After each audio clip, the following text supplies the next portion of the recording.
Jaya Vishnupad Paramahansa Previjakachaya Asatrasa Shishimat.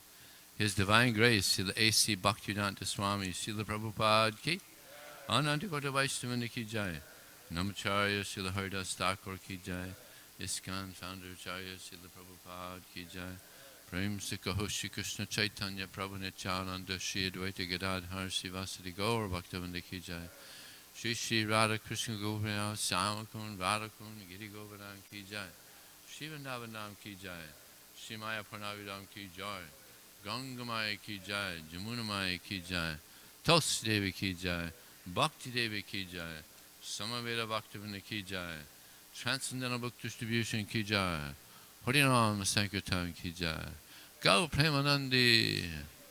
All glory to some of the devotees, all glory to some of the devotees, all glory to some of the devotees, all glory to Sri Sri Guru and Sri Gauranga.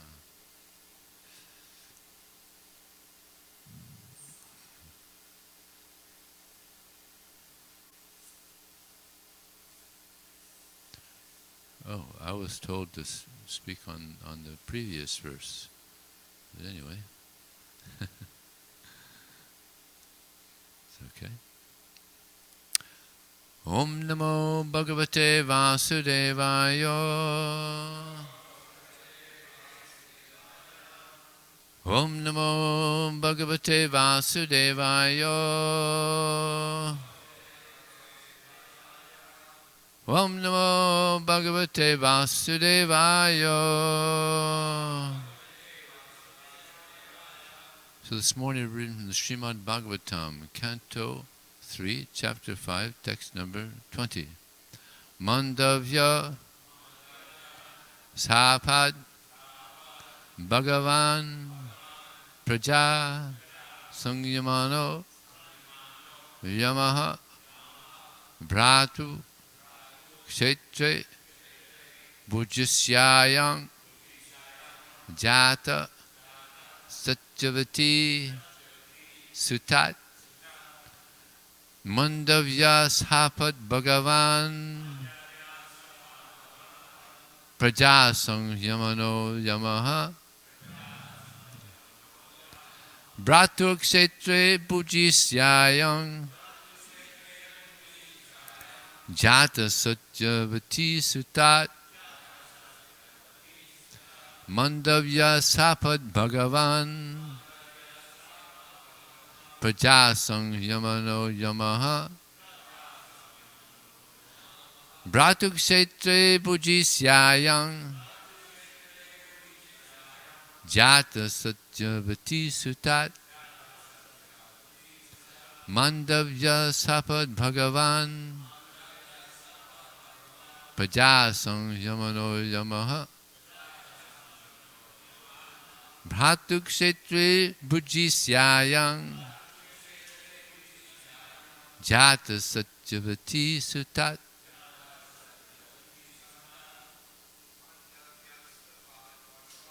Mandavya Sapad Bhagavan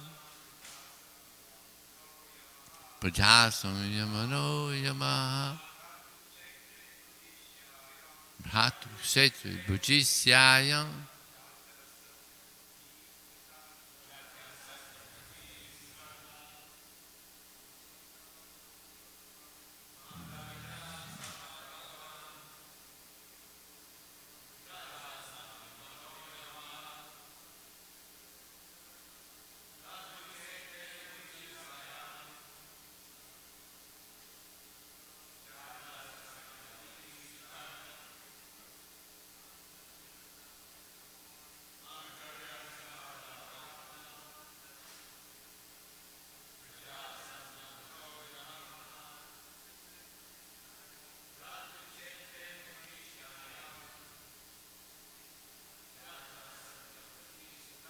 Mataji's?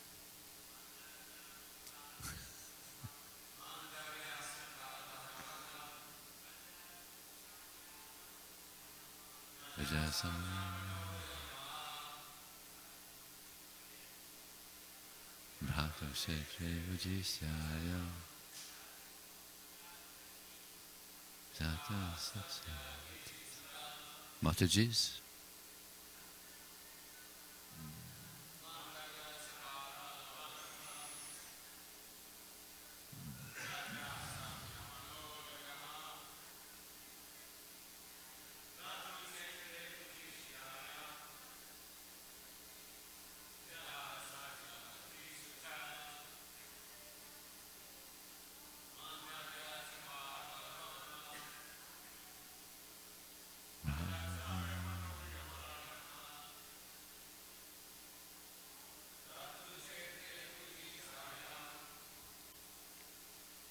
Jata Satyavati Sutta.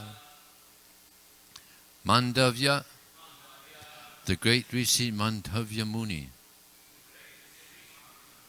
Sapat, by his curse, Bhagavan, the greatly powerful, Praja, one who was born, Sangyamanaha, controller of death, Yamaha, known as Yamaraj, Bhratuhu, of the brother, Kshetre, in the wife, Bujishyayam, kept, Jataha, born, Satyavati, Satyavati, the mother of both Vachityavirya and Vyasadeva.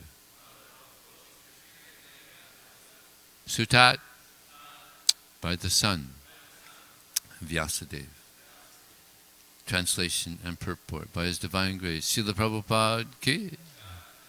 I know that you are now Vidura, due to the cursing of Mandavya Muni, and that formerly you were King Yamaraj, the great controller of living entities after their death.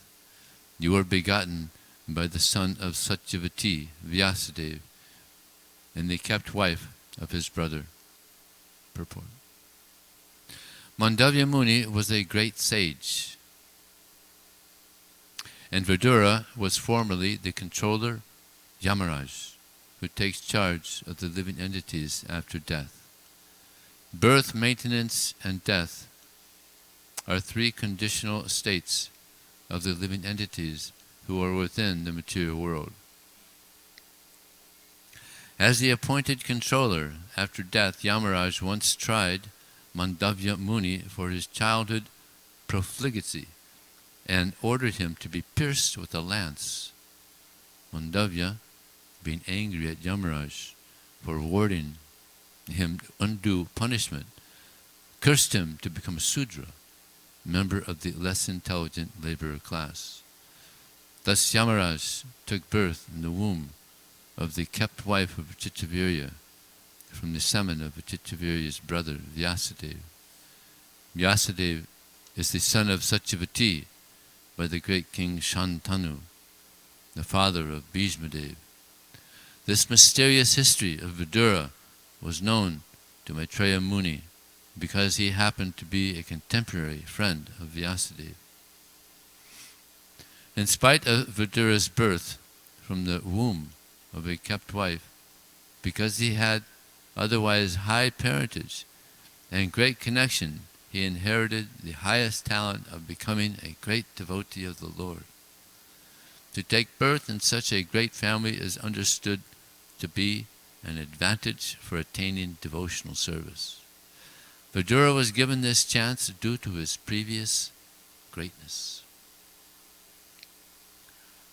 Om Jnanatamarandasya Gyananjana Salakaya Chakshram Militam Jena Tasmai Sri Gurave Namaha Bukram Kotavachalang Pungunlang Hayate Gurim Yatkripa Taraham Bande Shigarum Dinataranam Vanchakapatubhyascha Kripa Sindhu Devacha Patitanam Bhavanevyo Vaishnavevyo Namo Namaha. Jaya Shri Krishna Chaitanya Prabhu Nityananda Shri Advaita Gadadhar Shivasadi Gaur Bhaktivinoda. Hare Krishna, Krishna Krishna, Hare Hare, Hare Rama, Rama Rama, Hare Hare. Here we're seeing the strictness of karma. What we do comes back to us. Mandavya Muni was a sage, but he was pierced by a lance.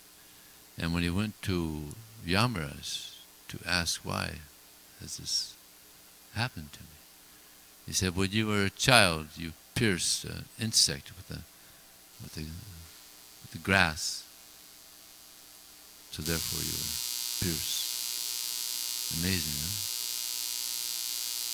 So people don't know that whatever they do, some people do, but a lot of people don't know that whatever they do, it comes back to them. karma. And one reason they don't believe in karma or don't believe in God is because they don't want to take responsibility for their actions. They could just think, no, I'll just do whatever I want. There's no, punish me. There's no supreme controller that's going to judge me. But no. Everything we do is being watched. I remember when I was a young child, my mother used to say, you be careful because God, He's watching you. And I look out, oh, okay, God watching me. But there's Paramatma watching everything. Everything is being tallied up. Everything we do. So therefore it's very healthy for us spiritually to think of Krishna. To always think of Krishna. Sahaniyastan mahachitram samahasa chavibramaha. But the greatest loss, the greatest anomaly, and the greatest illusion is to not think of Krishna for a moment. So Prabhupada has come to give us this nice spiritual science so that we can think of Krishna. And if we think of Krishna, and we think of Krishna, and we think of Krishna, and at the time of death we think of Krishna, then we go back to Krishna. And this is the highest goal, is to go back to Krishna. And in the spiritual world there's so many wonderful devotees. Everyone is a pure devotee. Imagine imagine living in a place where everyone is a pure devotee. Everyone is thinking of Krishna. And what's most attractive is that Krishna is there. The most attractive person. So this is our future if we do our activities properly. Karmana dhaivanechena janta deho papate. According to our own activities, according to the sanction of Krishna, everyone gets a certain result. So we're getting so much guidance from Srila Prabhupada so that we can do things properly. Like this word karma, a lot of people don't have an understanding of this word karma. They think it just means bad karma. But there's three different aspects of karma. There's karma, which just means activity. And if we do activities that are just in the mode of goodness, without God in the picture, if someone is just in the mode of goodness, a very good person, Krishna is so liberal that such a person could actually go to the heavenly planets if they're just in the mode of goodness. This is how liberal Krishna is. So that's karma, activity. Then there's vikarma. Vikarma means activity by which we get a negative reaction. And this is where people go to suffer for their sinful activities, the hellish planets.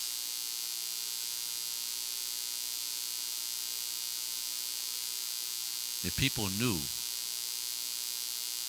of the hellish planets like we know in the 5th canto, people would be very reluctant to do many of the things that they're doing. There's a lot of really hellish places down below that people are going to be going to because of their sinful activities. So this is negative reaction due to their sinful activities, vikarma. And then there's akarma. Akarma means that one is doing activities just for the pleasure of Krishna. Akarma, just acting for Krishna. So this is the goal, to just act for Krishna. And Krishna says, Yat kroshi, yat asnasi, yat jahosi dadasi, yat tapasyasi kaunteya, tat krusha madarpanam. Actually, Prabhupada says this is the summary of the entire Bhagavad-Gita. All that you do, all that you eat, all that you offer and give away, as well as all austerities you perform, should be done as an offering to me. This is the summary of the entire Bhagavad-Gita. So everything we do should be done for Krishna. And we're being taught what to do. It's like Prabhupada said, if you want to please me, then distribute books. So this is the most pleasing thing that we can do to please Krishna. Because believe it or not, Krishna, he is feeling a little pain. Because so many of his parts and parcels are here suffering. Just like a father has many sons, and some of them are good sons, and some of them become bad, and they're out, and they're becoming degraded, and drinking, and womanizing, and smoking, and doing all kinds of illegal activities. So the father feels pain, because that son, it's part of him, his son. So we're all sons and daughters of Krishna, and we're suffering here in this material world. So it gives pain. So Krishna comes to help us. He comes and he gives us the Bhagavad-Gita, the Great Bhagavad-Gita. Prabhupada says in one purport, Bhagavad-Gita is the most beautiful thing in the world.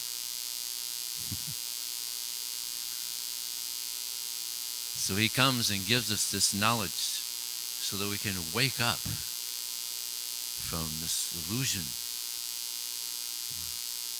that we're this material body,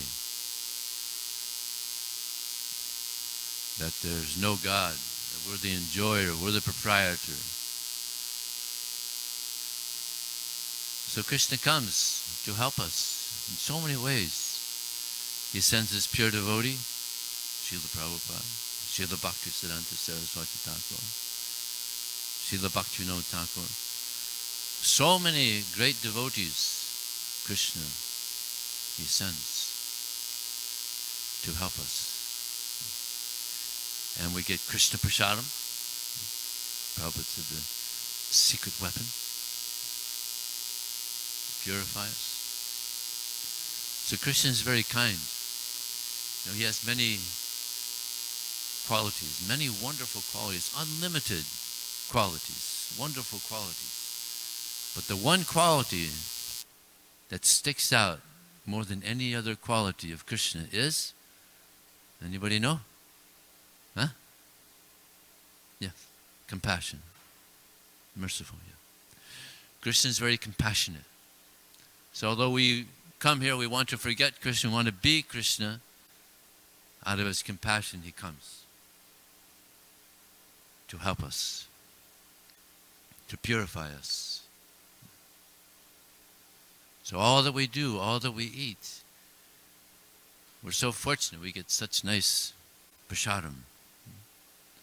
Now the restaurant is going again. It's much better now than it was. Yeah, very good. Improve it. So prasadam, Mahaprasadam. Actually, Srila Prabhupada says there's three things that are very powerful in this world. That is the remnants that is left by the pure devotee, the water that has washed the feet of the pure devotee, and the dust from the feet of the pure devotee. These are three very powerful things. I remember hearing how Idridumna Swami, back then he was Idridumna Das in Paris. He was a big Sankirtan devotee there. And Prabhupada was visiting. And the temple president said, whoever wins the marathon and gets to bathe the feet of Srila Prabhupada. So he got to bathe the feet of Prabhupada. And after he bathed the feet of Prabhupada, he took that water up into his room. And there was one other devotee and one other Sankirtan devotee. They went into the room, and there was a big pot of water. And devotees were banging on the door. They wanted some of that water. And they were just guzzling it. And Indraduna Swami said to his friend, do you hear anything? No, I don't hear anything. And they're banging on the door. You know, come on, give us some of the mercy. So he attributed that to a lot of the success that he has in his Krishna consciousness. He's doing so much. It's amazing. So the mercy of the pure devotee is very powerful. And it's not that that's the only way to get the mercy of the pure devotee.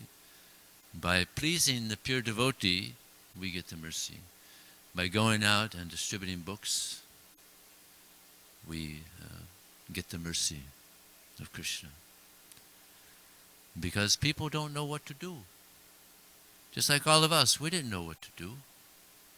We had no idea what to do. We were doing so many sinful activities, so much nonsense. And then somehow, by the mercy of Krishna, we came in contact with Krishna, Srila Prabhupada, this ISKCON society. And now we learned. We've learned what to do. Chant, Hare Krishna, Krishna Krishna, Hare Hare, Hare Ram, Ram Ram, Hare Hare. This is the best thing we can do. Because if we just do that, we become inspired to do so many other things for Krishna. So many things. So many wonderful activities are going on in this society. Because devotees are chanting Hare Krishna. And what does the mantra mean? We're praying to Krishna, please, Krishna, engage me in your service. Prabhupada said that we should chant the holy name like a child crying out to the mother. I was in the Miami airport maybe 35 years ago, distributing books, and this child had somehow lost the mother, father, maybe a 2-year-old child, running around screaming for mother. And I was like, wow, okay, I guess that's how we should chant, like a child crying out to the mother. So we should fervently pray to Krishna for what? For service. And either we're either serving Krishna or we're serving Maya. And we've all had the experience of serving Maya. Not so nice. We get the kicks. We get the kicks of Maya. Not pleasant. But if we serve Krishna, then we eventually get the loving embrace of Krishna. Like that, that story of Gopakumar. He finally got back to Goloka Vrindavan and he received the loving embrace of Krishna. So this is the future. If we take this very seriously. Prabhupada said, if we're just serious and sincere, then we'll receive the mercy of Krishna. So Prabhupada uses these two words quite a bit, actually, if you look in his books and his lectures also. But they're very similar. So I looked it up in the dictionary. What's the difference? Sincere means thoughtful. Sincere means thoughtful. Or no, excuse me, that's serious. Sincere means what is it? Obedient. Was it? Is that it?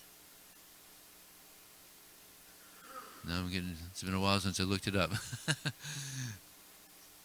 Sincere, genuine. There it is. Genuine. Sincere means genuine. Serious means thoughtful. Genuine. In other words, I want to please. I just want to please Krishna. Genuine. There's no, desire for me. No selfish desire. I just want to please Krishna. That's genuine. Yeah.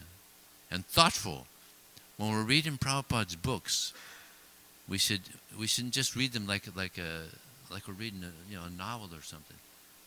Prabhupada said you should to one devotee who was reading it, you should feel. He said you should feel what you're reading.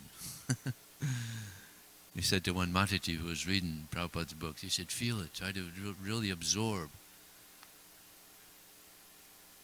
So these books, if we just read these books with the desire to understand and to follow and to absorb the teachings, then we'll grow so much in our devotional life. And Prabhupada himself, he would read his books. And devotee one time said, Prabhupada, you're reading your own book. And what did Prabhupada say? Krishna has written these books. He was getting dictation from Krishna. So, these aren't ordinary books. Spoken by God, Krishna, the song of God, Bhagavad-Gita. So wonderful. So we're so fortunate. But we don't want to just absorb this good fortune ourselves. We want to share it with others. Sarva Sikhino Bhavantu means that we want to see everyone become happy. What a great mission, huh? We want to see everyone become happy. Of course, that's a big challenge. But so many people have become happy by chanting Hare Krishna. There's one devotee, he was distributing books. And he was speaking to this one lady, and she was a little depressed. So he distributed a book to her and asked for a donation. And she said, well, I could only give you $5. And he said, that's okay. But I want you to read this book, and I also would like you to chant this mantra. This mantra is very powerful. It's very purifying. If you just chant this mantra, you'll become very happy. And she said, okay. So she went to the park nearby, and she was just chanting this Hare Krishna mantra. And she came back, and she said, I only gave you $5. I have another $10 that I want to give you. I was going to use that on drugs. But I've been chanting this happy mantra you just gave me for the past hour, and I'm so happy. I was dancing when I was chanting this mantra. You've given me a happy mantra. So I don't need the drugs anymore. I'll just chant this happy mantra. So that's what it is. It's a happy mantra. If we chant this mantra sincerely, we're going to become very happy. We're going to become self-realized. We're going to realize, hey, I'm not this lump. I'm not this bag of so many organs and blood and all these things. No, I'm the soul within. I'm part of Krishna. And my happiness is in serving Krishna. Now we come to this world, become conditioned, and we're not experiencing the happiness that we should be experiencing because we become diseased. Just like this finger here. This finger is very useful to the body. Our fingers are very useful, right? But if it gets diseased, if it gets a big boil on it or something, then it's not useful. And it's a burden because you have to be very careful. And if you had boils, I used to get these, in Miami we had these mango trees, and we used to eat a lot of mangoes, and you get boils from mangoes. So I used to get these terrible boils, and they're terrible. So if you got a boil on your finger, then you got to be very careful with it. You can't touch it to anything. It becomes a nuisance, actually. So we become disconnected from Krishna, so we become a problem, and sometimes even a nuisance. So I remember in Miami airport, I was distributing books, and this guy, Hare Krishna, this guy was not appreciating the devotees. So he would distribute a book, or we would distribute a book to someone, and this person he was so nasty that he would go up to the person afterwards and ask, "Do you want this book?" And sometimes they would say, "Well, yeah, I want it." And sometimes they would say no, and he would, "Well, can I have it if you don't want it?" He said, "Yeah, you can." And he would go right in front of the devotees and rip it in half in front of the devotees. Big demon, And then he would come by also, and he would just blaspheme the devotees, just really, really dark soul. So after he did that the second time, I thought, I can't take this anymore. So in the airport in Miami, we had some undercover cops that were favorable. They were our friends. So I went up to one other undercover cop and I said, we got this crazy guy over here. He's ripping our books in front of our face. And he said, "Oh yeah? Show me. Take me to him." So we're walking towards this guy, and this guy comes up to the undercover cop and says, "Hey, don't take a book from these guys. This is a cult. These guys are cheating. The money is all going to the guru." And the cop pulls out his badge and says, "You got 2 seconds to get out of my face, or I'm going to take you to jail." And the guy's jaw just went, he just took off running. It's nice to have friendly cops on our side. Yeah. So, yeah, there's people out there that aren't favorable. They're in the darkness of illusory energy. But there's many people out there that are also very, very favorable. They're looking for God. They're looking for Krishna. So we have to be out there, giving people the opportunity to hear the glories of Krishna. And this will bring them happiness. So all that you do, all that you offer and give away, as well as all austerities we perform, should be done as an offering to me. So this austerity is the wealth of the brahmanas. Austerity is good. Prabhupada wrote a letter to one Gurukul teacher. Teach the boys the joy of austerity. So austerity is good. And what Krishna says, what is that? That which is bitter in the beginning and nectar in the end is the mode of goodness. Yes. So it may be bitter in the beginning. Like some devotees, they were on book distribution. It was so difficult. But many of them continued on, just like this Gauri. She used to live here. She was a book distributor here, and she was very shy. And she wasn't distributing near as many books as the other ladies, because she had this shyness. But she prayed to Krishna like anything. "Krishna, please take this shyness away so I can distribute your books." And Krishna did. And she became the first Mataji in the movement to distribute 100 books in one day. Amazing, huh? Krishna fulfills desires. Of course, when she came back, she was shy again. What was it Prabhupada said? That lion on the chain, a lamb at home. Yeah. So she became a lion. Distributing so many books. So so this may be austere, but it's good. Krishna's pleased. If we can just please Krishna, then this is the perfection of our life. And we're getting so much guidance on how to please Krishna. So, is there any question? Yes, Ananda Kirtan Prabhu, one of our great warriors in ISKCON, book distribution. Hare Krishna. I was wondering if you can help me, help my mind clarify the family lineage of everything that took place in the purport. So, Yamaraj was cursed to become Vidura. Can you just explain the whole thing? Because in the purport it says, Yamaraj took birth in the womb of the kept wife of Vichitravirya from the semen of Vichitravirya's brother Vyasadeva.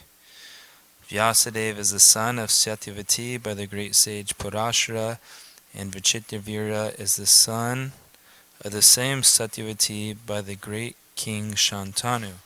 So Satyavati seems like she was impregnated by two different people at can you just clarify the whole thing? I'm a little bit confused. Yeah, that's kind of interesting. Because it says by Vyasadeva, Vichitravirya's brother, Vyasadeva, then Vyasadeva is the son of Satyavati by the great king Shantanu. No, Parashara. Huh?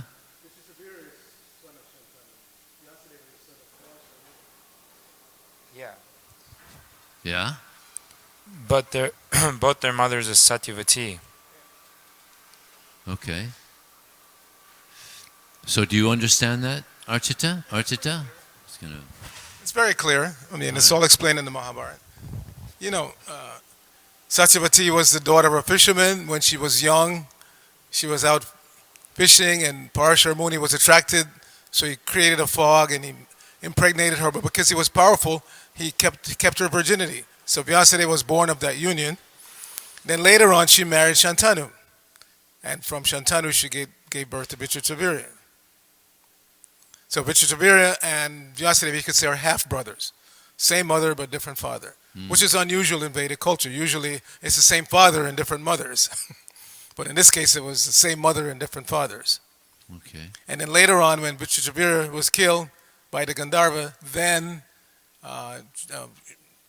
Satyavati called Vyasadeva to continue the lineage. So he impregnated, the Vichitravirya had the wives Amba, Ambalika, and Ambika. So Vyasadeva impregnated. First one was Dhritarashtra, born blind because the mother closed the eyes during the act of copulation. And then the second one was Pandu. The mother became pale because Vyasadeva, being a sage coming out of the forest, he was not the most attractive guy. So she became pale and blanched, and so Pandu was born. And then the third wife declined. She sent her maidservant instead, and that's where Vidura took birth. He took birth from the maidservant. She was pure. You hear it's mentioned as a kept wife, but she was actually a maidservant of the wife. Mm-hmm. So she was pure. She was more innocent and pure, and therefore yeah, Vidura. right. So Vidura was born that way. So it's all very clear. It's all explained in Mahabharata. Thank you. Yes. Okay, I have one more question. So it says that Yamaraj, he takes charge of the living entities after death. So he awards them their karma, whether it's good or bad. Before I joined the temple, I used to watch this show. It was like, it was a show documenting real people. It was what? It was a show documenting real people who had died, but then they came back to life. Like, medically speaking, they had died. They flatlined. And they had near-death experiences, out-of-body experiences, but then they would come back in their body. And a couple of them actually confirm what it says in the 5th canto. I remember this one guy, he went to the hellish planets, and he was seeing all these reptilian type of creatures that were torturing him, and he had a body where he had to suffer greatly, but he wouldn't die. And at one point, his whole body would turn to ashes from fire, but then his body would rejuvenate. And it says that in the 5th canto, actually, that they have bodies that suffer, but they don't die. Because if they die, then the suffering is gone. But they continue to suffer because the body is rejuvenated, even if it's burnt to ashes. But there was a few cases where it was a little bit confusing, because these people are not devotees that are being documented, and it would seem to me, okay, they're in the material world, good chances they're not even a vegetarian, but many of them had like a celestial experience, that they went to like some heavenly realm. So it's a little bit confusing. How does that correlate with our philosophy? Like how is it that people that are basically sinful, they're vikarmis, they attain some like heavenly pleasure or some spiritual experience at the time of death? Shouldn't they be punished and go to some hellish realm? A lot of these people that are saying they had experiences of near death, they make up a lot of things. If you watch the show, it's not made up stuff. It's like, it's real. People are just being honest with you. They're not like Christians. They're not trying to preach some gospel or anything. Some of them just have, it's not even, some of them don't even have Jesus in it. It's just some celestial experience, and they're just telling their experience, what happened to them. Well, karma is very intricate. I mean, maybe they are having, for some reason, maybe they had some, although they're doing bad things, maybe they had some good karma also. I mean, yeah, Archita has some. The bottom line from your stories is that they didn't stay there. It's not like they went to, hang out with Indra for a couple of million years, or no, they just had a flash of what possibility. Just like, Murgari. One of the reasons why he became such a pure devotee is because Narad Muni gave him a flash of what was going to happen if he didn't stop killing the animals. He saw that they were waiting to tear him apart. So he just had a flash. And that flash convinced him to become a devotee and follow Narad Muni's instructions. So these people are getting a little flash. Sometimes it's a flash of hell. Just like that story, that book. Who was it? I think it was in North Carolina somewhere. That Mataji was at the airport, and some guy came through. She gave him a second chance, and he saw the Yamadutas pulling, Ajamil out of his body, and he said, "Nah, I don't want this book." He left, and then a few months later, he came through the same airport and saw her, and he came running up, "Give me that book." And she asked, "Why? Why did you?" She remembered him. "Why did you change your mind?" He had a heart attack. And in his heart attack state, he saw those Yamadutas. So now he wanted the book. Yeah. So people get flashes. It doesn't mean that's where they're going to go necessarily. They get a flash, either of heavenly situations or hellish situations, but they're brought back. So now you can do the right thing and go to the right place. So again, they may have done something very pious in their life, so Krishna just let them get some, some flash of, of heaven, and then had to come back, and, maybe that would give some inspiration to being more godly or something. Okay. Thank you very much. Srila Prabhupada ki.